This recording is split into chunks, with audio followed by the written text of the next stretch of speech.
All right, we take you back to Krugersdorp, where 7 more suspects in the gang rape case are in court this morning. 7 others, including one claiming to be a minor, were charged with rape, robbery, as well as breaking immigration laws yesterday. The alleged minor is expected back in court on Thursday after an assessment. Nqobile Madlala joins us now with the latest. A bit earlier on, Nqobile, when I tried to engage you, I wanted to establish when exactly do we expect court proceedings to get underway today? Well, we understand at the moment, Mfundo, that there's some documentation that they're still working on. We know that the suspects were being taken from Randfontein, so court was expected initially to start between 10 o'clock to 1 o'clock. So we've been just told that there's a bit of delay, so we have to not wait until they call us. But we do understand that there are processes that they are currently going through. But on the ground, we're still seeing that support from a lot of people that are still on the ground, just singing, chanting from, of course, different political parties, who we also now joined by the president of Action SA, Herman Mashaba. And I mean, sir, you come at such a sad time for quite a lot of these supporters that are out here to support these communities and to support some of the victims. What is your take on what's happening? Well, I'm here as a South African to really come and show my solidarity, but more importantly, anger. You know, last night I watched Checkpoint on eNCA.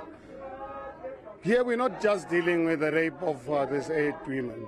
We are dealing with a bigger problem of illegal mining, something that I raised 6 years ago, and people decided, including this government of the ANC, decided to call me xenophobic, including reporting me to the South African Human Rights Commission, saying we are facing a human rights issue.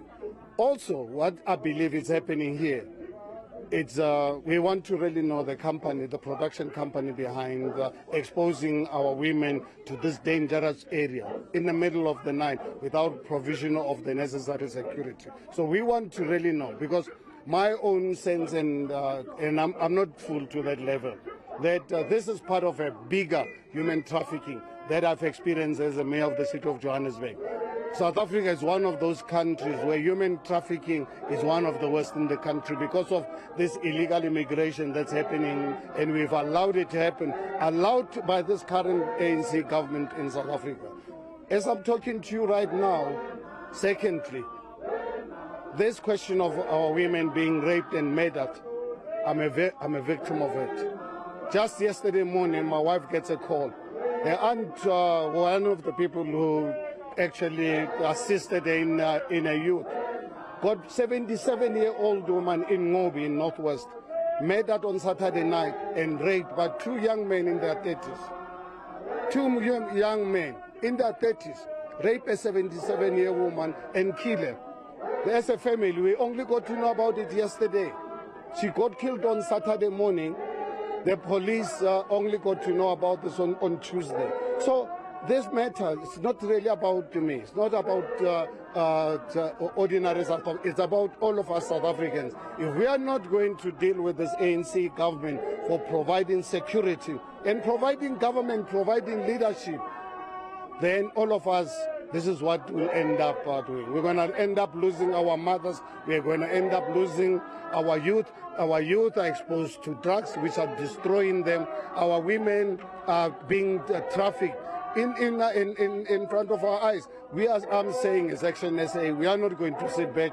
I wrote a letter on Tuesday to the Minister of Police and General Gauteng Provincial Commissioner, demanding, I gave them 7 days to tell us the company behind this heinous crime. Who are the people behind this? Who are the owners? Why did they expose our women to this particular dangerous area? So I think we're going to go deep into this. If our government is not prepared to provide us security, they're not prepared to expose and disclose the name of this company, I'm telling you, I can show people of South Africa, we are going to know and expose the people behind this to demonstrate that this is a bigger problem than just the rape of the 8 women. Unfortunately, I have to cut you there, but we will engage a bit later on just to hear more of what you're speaking about. Thank you very much for joining us. Badlaman Mashaba, they're speaking to us. He says he's here as a South African, and he says he's angry because he also is a victim of such. And he's saying that he wants answers specifically around the production company that was behind such. All right, thank you very much, Nqobile. We'll leave it there for now. That's reporter Nqobile Madlala.